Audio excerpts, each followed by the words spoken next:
Hi there, welcome to another PokerTracker4 HUD video from me. Do you want an unfair advantage over your opponents when you're playing poker? PokerTracker4 will give you that, providing you use it smartly. And of course, that's the trick, is how do you use it in such a way that will give you an unfair advantage? So I'm going to show you today a little bit about how I use PokerTracker4. I've just joined these two tables, and I've found one player that I've got some information on, which I'll show you shortly. But most of these players are pretty much unknown to me.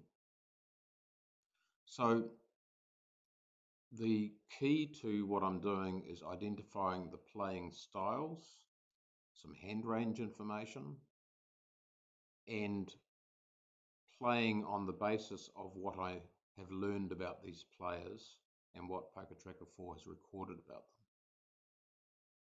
If you like what you see and you think that you can also gain an unfair advantage from using PokerTracker4, I'm going to provide a link with this video, which is an affiliate link. It has no impact whatsoever on the price that you pay to use PokerTracker4. It just gives me a thank you for making the video and sharing some information with you, and maybe helping you be a better player, or a more successful player at least, when you're playing poker. So please have a look at that link, and it'll all be self-explanatory when you click through. And for now, let's have a look at how I use PokerTracker4. The first thing I do when I go in is look for players. I'll take a step back. I record information about the players that I'm playing against in real time all the time using PokerTracker4. And when I'm looking for tables to play, the first thing I'm looking for is tables that have not very good players, fish, players that are likely to leak money. So for example, I saw that this character here was playing, and I had previously identified him as a fish. Now that I have more information on him, that gets a little bit more interesting, and I'll explain why shortly. So as I start playing, I start collecting information. If you've seen my previous videos, you'll see that I used to record information about the actual cards that they played. So when they got to the showdown and the cards were up, I'd quickly note down what those cards were so that I could eventually get an idea of a range that they play. But PokerTracker4 now comes with an application called NoteCaddy, and whenever someone does something interesting, effectively, it records their behavior, their acts, at least to some degree, in notes, and that's what this is down here. So instead of just noting down that they had pocket nines, ace five suited, king jack off, this tells me that they called a 2-bet from the blinds with those hands, which is quite reasonable, and they called a 3-bet with pocket nines. Not quite sure how reasonable that one was, but because I wasn't there. Well, maybe I was, but I don't recall. And so that's giving me some information. They're getting really aggressive on this one. Be interesting to see whether they make it. Yeah, it looks like they will. No. So they've just lost a truckload of money. I guess one of the things that you're looking at with looking for fish is people who bleed money. Now, obviously, I'd like to be the one that caught that money. In this case, I wasn't in the hand because I didn't have a suitable starting hand. But anyway, so the configuration of this heads-up display that I've got is one that I've put together myself. I've color-coded things that I want to highlight. So, for example, I think 24 is not a bad number of percentage of hands, 24% of hands to play. 13 is yellow. I think that's a little bit low from the percentage of pre-flop raises that I'd be expecting them to play. They appear to never 3-bet. Well, so they haven't in 158 hands. They continuation bet reasonably often, which you might expect because those are basically from those 13 hands that they have pre-flop raised.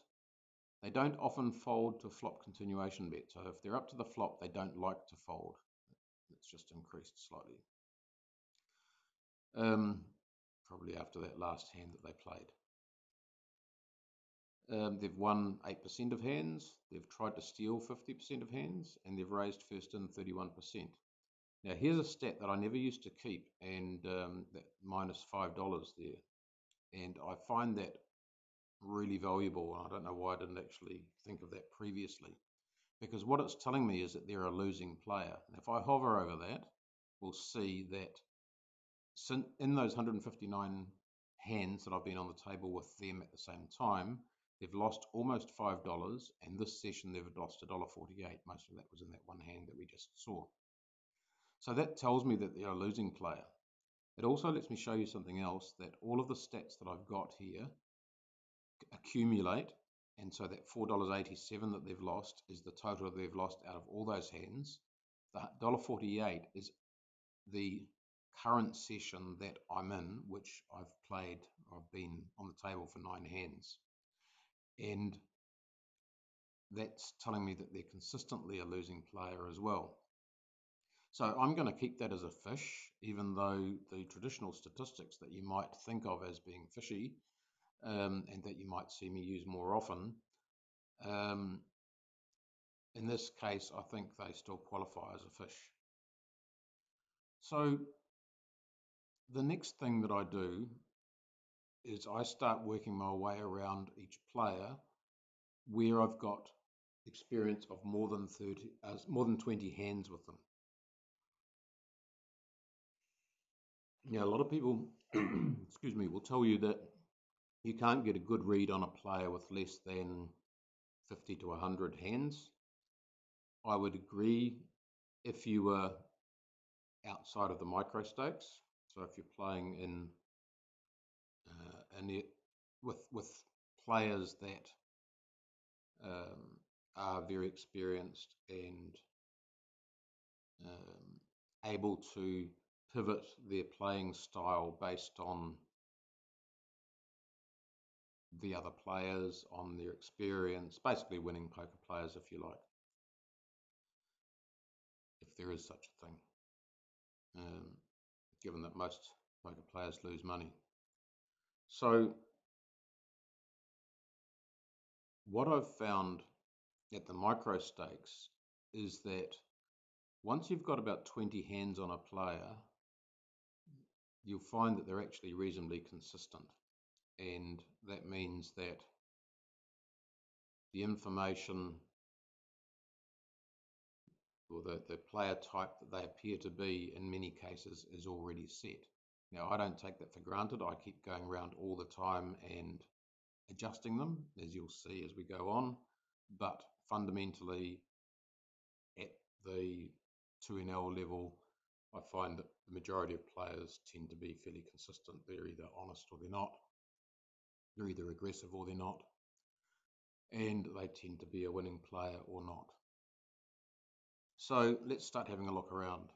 So the first player I've got here, and I tend to go anti-clockwise to the right of me, and that's largely because I feel that I have less control over the players to the left of me. The ones on the right are the ones that are going to push me or give me opportunities first, and that's kind of important. So this first character here, I've got no information on other than what's here. So I don't have any hand information on them.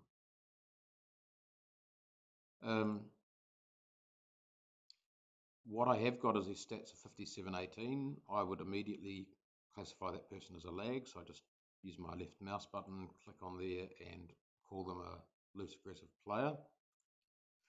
And I will then click on that little box there, which opens up this notes page. I'll just drop that a second because I'm just being challenged over there. And I'm going to just click on that color box there and also make that red, which is my color for lag, and I'll save that. that's all I'm going to do there at this stage. Just a couple of notes there. So far they're a losing player. I've observed them for 29 hands, during which time they've lost a total of 71 cents. Not a big deal one way or another. This person I've only got 7 hands on, so I'm going to ignore them. This fish we've already looked at. The only thing I want to do here is see where I've got more information now in that box than I had before, and yes I do. So I've got that ace 10s offsuit, so I'm going to click on that there, sorry, just get rid of that. I'm going to click on that box and I'm going to go Control A for copy all, Control C for copy, save. I can close that and I can go here, go all, and Control V, which overwrites that and gives me the latest information. So I'll remind you of those short keys again at some stage, or as I do it, just so you get used to that, because those shortcuts will save you time as you're playing. So I'll look at the next one, 17 hands. I try and be strict. I don't want to spend a lot of time, and it's sort of costing me in this game already that I'm spending so much time talking and explaining what I'm doing that I'm not really being particularly active in the game. So you want to be in a situation where you're able to get information at a glance rather than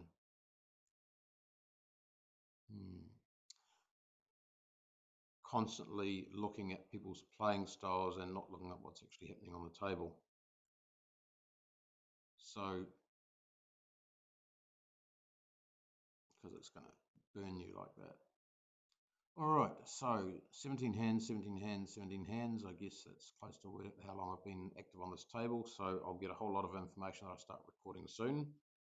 Now this guy's suddenly turned up and I've played him before. This is how I used to collect all the data. So I've got a good range of information there of the types of hands, but I don't know from that information much about how he played the hands. All I know is that when it got to showdown, that's what he showed. So what's obviously important is how he played. So what I'm going to do now is, and I decided when I played him previously that he's a calling station, and the 41% of hands tells me that, and the fact that he only pre-flop raises on 5% of hands also confirms that he's a fit or fold sort of player. If I look at the losses there, he's lost 3 cents this session because he's only just appeared, and 19 cents in general, which means that he's sort of a break-even player basically. Let's have a sip of my coffee. So I'm going to click on this box and see if I've got more information on him, and I've got truckloads, which is awesome. I'll just put this out of the way for a sec so that I can deal with these hands. And I'm going to just I'll just put it back for a second so you can see. I'm going to go Control A, Control C, save, and then I'm going to keep that information there. I'm just going to enter and paste, and now I've got all that information. I can have a good look through it and see what he does. Is he a good player? Is he a donkey? So I can see here called 2 bets from blinds. 10-10 is good. Queen 7 off. Just protecting his blind, I guess. That's pre-flop. The P stands for pre-flop. Called 3 bets out of position with King Jack off.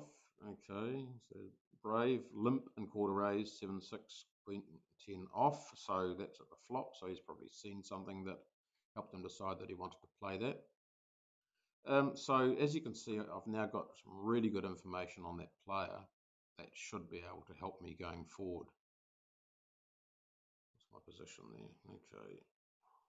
So first of all, I want to do something over here, and I'm going to go there, and I'll just have a look there. I'm not really a fan of limping, but just while I'm playing this hand on the other table, which is perhaps more important right this minute. So just see what's going to happen here. I've got callers. Interesting. Okay, so let's see what a 24 blind. Okay, so we're looking good there. And I've now got some information on these players that have been at this table with me for going on 20 hands. So let's have a look around. So this guy we're happy with, this guy not enough hands, this guy for a start 38-10, so he's playing a lot of hands.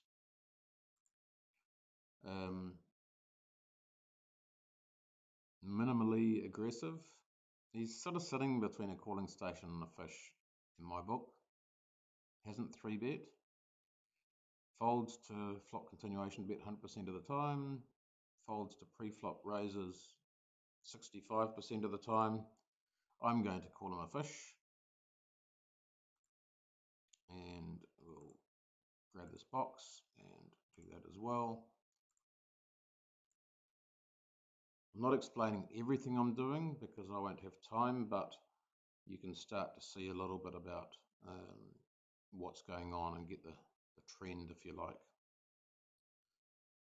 Oh, fantastic win there for this guy. That's going to change his statistics a bit, especially his income. He's gone from a $5 loss to a $3 loss. That's pretty cool. Ooh, this guy's just being really aggressive, and let's just hover over that for a second. Doesn't really tell me much. I'm going to call that. I have to really. And see if he continuation bets. He does that 50% of the time. The question is, was he bluffing or was he serious? And it looks like maybe he was bluffing. So let's just challenge that. Ask the question, if you like, while he's getting distracted by throwing tissues. Yeah, he was bluffing. Okay. So knowing a little bit about his playing style was able to give me that. Now, I don't have a lot of notes on him. Anyone who plays 6-4 suited pre-flop called 3 bets in position, that's an indicator, isn't it? So I want that information. So to put that information into PokerStars, and I'll explain also what I'm doing there. The reason I want it on PokerStars is that if at a glance, it's easier to double click there than it is to grab that little box. Sometimes it doesn't open as easily as the others, and also sometimes you can hover over that box, but when there's a lot of information, it ends up being quite small, so you can't necessarily see everything easily. So we're going around, we've looked at that guy. This guy is, I guess he tilts a bit as well, and that anyone who spends a lot of time using these things, he could be doing it strategically to be annoying, or he could just be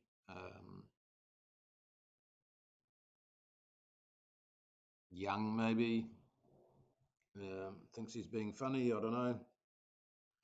But all these things are distractions in my book. So let's have a look at this next guy, Mark here. I also like to look at where these people come from because it helps me remember them a little bit more. So if I just hover over that, it's telling me he comes from Argentina. And I've got 25 hands on him. Maybe if I start by having a look at what it's stored, nothing really of interest there, but I'll come back to that. So at 23.15, it's similar to this guy here. Oh, and he's gone. Okay, we'll just forget about him then for now. It's no longer relevant to this game. Okay, no, I'm out of position. It's not worth playing that.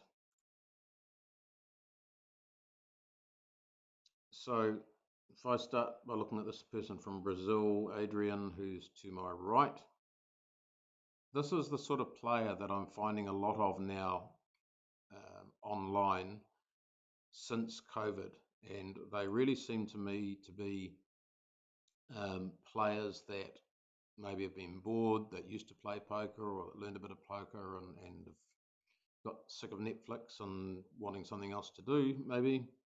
But I don't see them as a serious poker player. Why? Because they're just playing way too many hands. So he's playing 69%, 70% of hands. He's been lucky. Look, he's actually made money. He's made 84 cents today, but I would expect him to be losing that again. The thing is, he's just looking at cards and then hanging on to them if they're okay, but he doesn't raise, he doesn't 3-bet, he doesn't like to fold.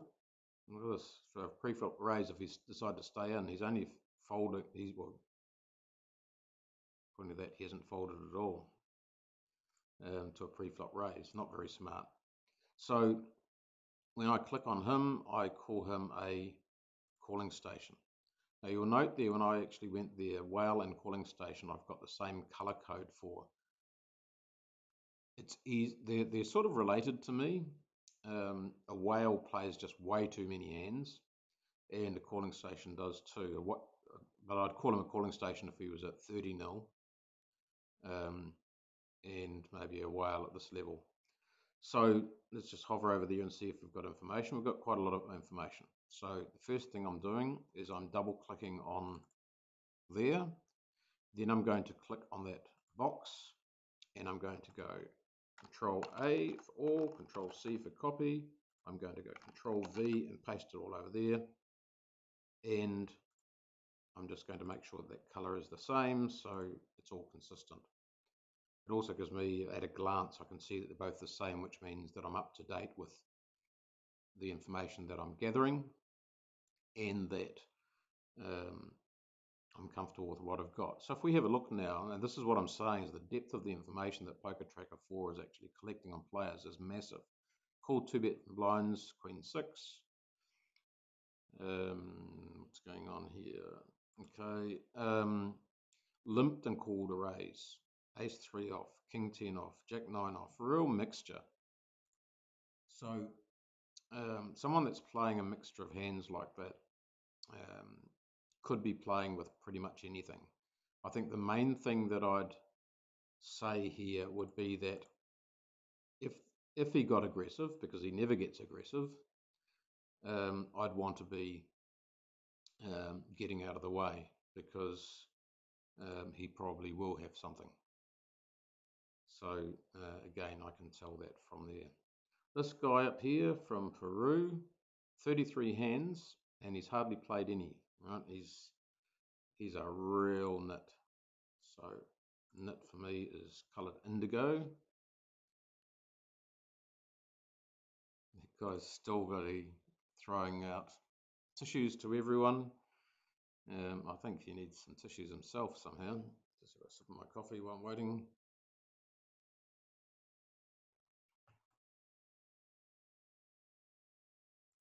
Yeah, we'll call that. I probably shouldn't, but anyway, because I'm under the gun there. Not a great position. He's just playing with those things. It's not, they don't even have any meaning to him. Look at those guys. All the time he's doing that, he's actually not paying attention to the game, which is kind of cool. So also interesting to observe. So we had this guy here. We've got nothing on his actual hands, but I want to just go to that indigo and make sure that they're the same color. Okay, I'm not going to be going anywhere with that.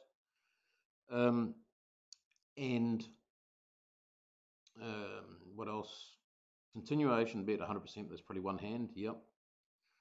And what else do we have? Fold to pre-flop raise 94% of the time. Okay, so clearly not a player we need to worry about too much. If he does get aggressive, we'll know he's got the nuts and we'll stay out of the way. We've got another nit up here from Russia. Okay, I'm just going to call that because I'm in the small blind. I can see what everyone's going to do, which is almost the same as being in position for that first hand. So I've got 3 diamonds. I've got really not much of anything. We'll just check that out. So this guy, again, I'm just going to color him as a nit. See what's going on over here. Check fold. He may or may not have something. It's not. Yeah. I haven't got anything anyway, and there's another player over here, so I'll just leave that. So I just want to go in here as well and just record that as a nit. Indigo, save. You don't need to use the colors that I'm using. It's just the colors that I've chosen over time. And we'll carry on around 2117. That to me is a pretty good tight, aggressive, regular sort of play. So I'm going to call him a reg. I need to watch out for that guy because I think he may be a good poker player. I'm just going to, when I'm looking for a table to play on, if there's a couple of people that I've previously coloured orange, I'm likely to stay away from them because I suspect that they may actually be a good player. And I'm looking for, and that's sort of the purpose of the HUD, right? I'm looking for weak players, not for strong players. I want to avoid strong players and I want to play weak players. Because whilst I'm here to have fun, I'm also here to make money.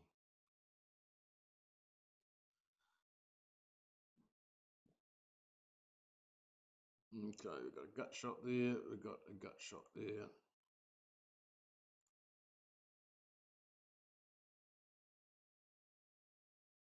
And while I'm doing all this chatting with you, I'm actually not making money, so give PokerTracker4 a try and maybe you can help me out as I help you out. And one of the options that you can get with PokerTracker4 is also a free trial, so you can also access that through my link. So you don't necessarily have to pay. You can try it. I can't remember how long you get to try it for free, but you get to try it for free, so you can see everything that I'm telling you and experience it for yourself and yeah, make the most of it. Okay, so I've only got 18 hands here. I'm going to ignore him. Down here, I've got a guy where I've got 40 hands, so I'm happy that I've got good information. He's looking like a fish to me. I'm going to color him as green, which is whoops, that's not green, that's yellow. And I'm going to click on that and see if I've got quite a bit of information. So double click on there, and now we've got him down there. Click on that to open it up. All copy, paste, and I just want to go back in here and make that green, and we'll save, and I can have a look at that now. And it's kind of interesting. Called a 2-bet from the blinds with King 6. Limped and called a raise with 9-7 King Jack off. This is pre-flop, so he doesn't know what's coming up. So yeah, it's pretty fishy. But I know he also never 3-bets so far. Donks flop with top pair or better, so he thinks he's doing well there. Raised flop with over pair or less and no draw. So he's almost plays as the mood takes him, you might say. So, okay, yep, I'll call you there. And his winnings, negative 57 cents. Okay, not a big deal, but clearly not a winner either. Oh, someone wants to steal some blinds, and that's kind of interesting. Oh, he doesn't want to steal blinds. He actually has the nuts, and he's blocked 2 of this guy's cards, so he's in trouble here, and that green is going to turn red in a second. Here we go. He's gone from a winning player to a losing player in one hand.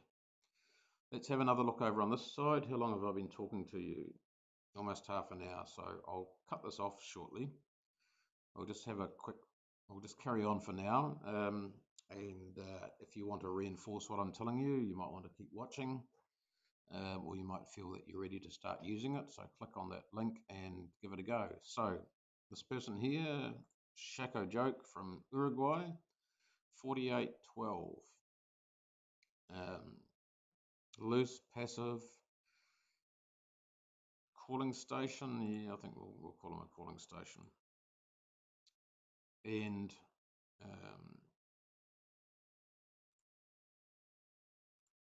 I don't want to call him a fish, and just think for a sec why, if you haven't already. And this is the value of this thing that I've got down here. Someone who's just why is a calling station not a fish?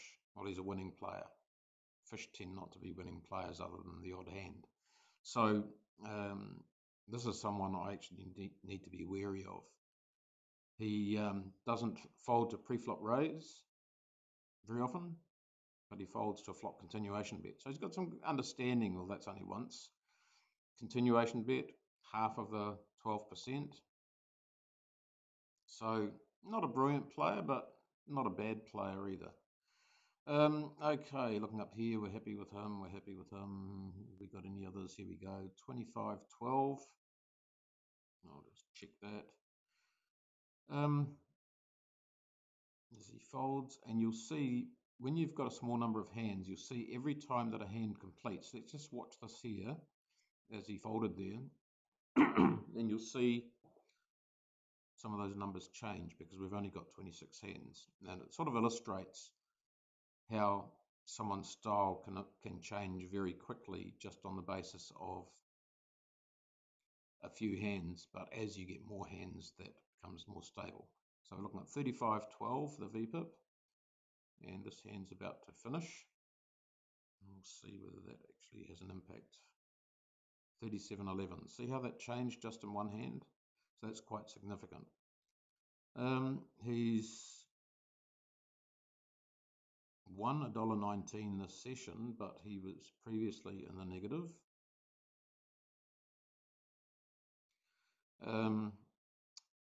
And 37-11, I'm going to call him a fish for now.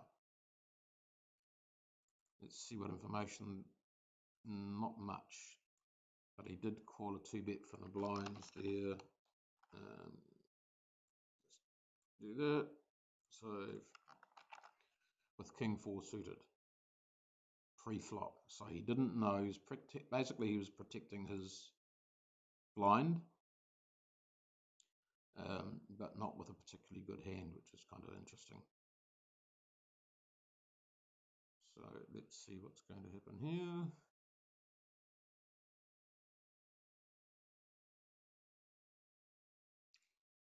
I haven't had a lot of luck with my cards today so far, but I also haven't been super concentrated.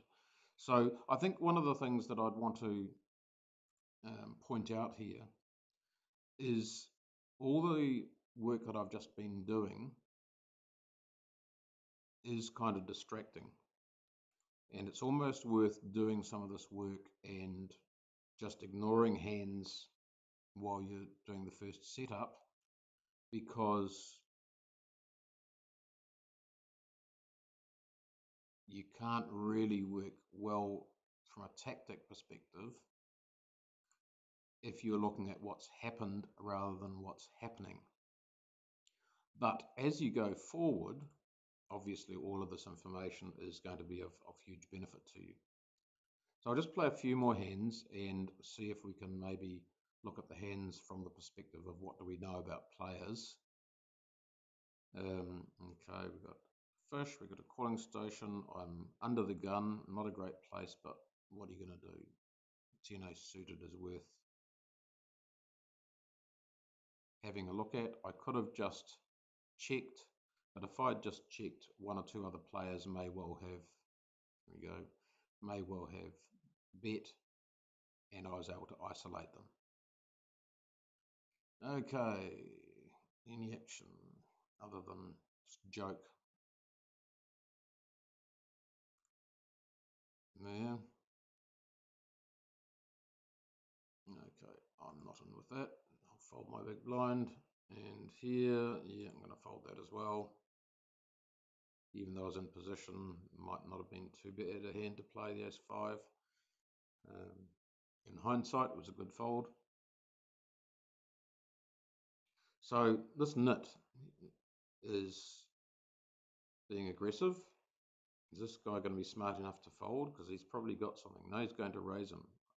So if he's got something good, there's two ways it's going to go. Yeah, he's going to call. He's got something. Maybe he's got a 9. He's worried that this guy's got a pair that's higher than the 9 or a higher kicker. But this guy could be playing with literally anything. Okay, now, so he's playing like a nut. It'd be really interesting to see what he had, which we're going to, and what this guy, no, we're not going to, that's a shame. So he continues to play nitty, even though almost at a reg level in statistics, and that's why, again, those statistics are really important, because I would look at that and say he's a reasonably good player, and in fact, he's up 83 cents today, but the way he played was very nitty. Okay, our reg's playing here. The flop can't be very good for anyone. Yeah. Occasionally it can be difficult to see because of the amount of detail that I've got on the HUD, is to actually see what's going on. But I can see there that there's cards there, so that's who he's playing. Neither of them are really getting what they want, but he thought he had a good hand to start with, so he's going to carry on and he's going to win that hand without a showdown. I'm going to fold that and have a sip of my coffee.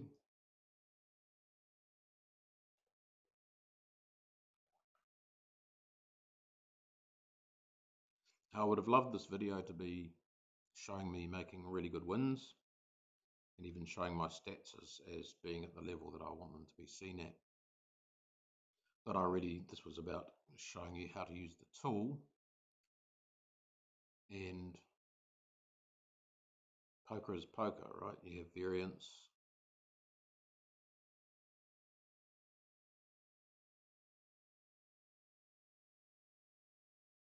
So let's just play a few more hands.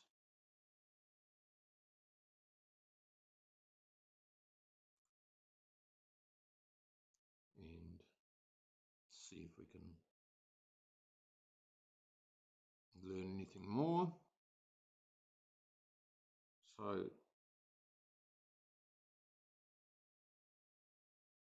the big teller really is when people are aggressive or passive.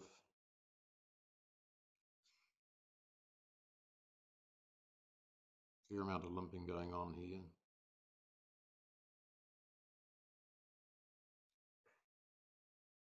PokerTracker has a number of HUDs that you can download, standard HUDs for different types of games. There are HUDs for tournaments, HUDs for cash games, and it's good to try different HUDs. I'm a big fan of Sky Matsuhashi, who you'll find at smartpokerstudy.com, and he has some awesome HUDs which I've previously purchased, and I really like them. The only thing I don't like so much about them is that they also take up quite a lot of space, and I've gone for, after using his and other people's HUDs, I've gone for something that's wider. So his are quite square and take up more space, especially if you're multi-tabling. That space becomes really important. But he has really good HUDs, and he has HUDs for all different kinds of strategies. If you're trying to focus on a particular style of game, if you want to look at just 3-betting, for example, he'll have a HUD that just helps you with 3-betting. If you would like to use my HUD, drop me an email. Maybe I can set up a Patreon account or something. You can flick me a couple of dollars as a thank you for sharing my heads-up display with you. If you think it might be better than the HUDs that you're using, or just learn how to create your own. Okay, I'm going to play a few more hands and then I'm going to sign off. hopefully you've got the idea now of how to use PokerTracker 4. And this is only a tiny element of PokerTracker 4. Don't just think it's a HUD. It has some amazing other tools. Leak tracker that really looks at your game and tells you where your weak points are once you've played enough hands. Statistics for Africa, and I use those a lot. You can replay hands, you can tag hands for replay.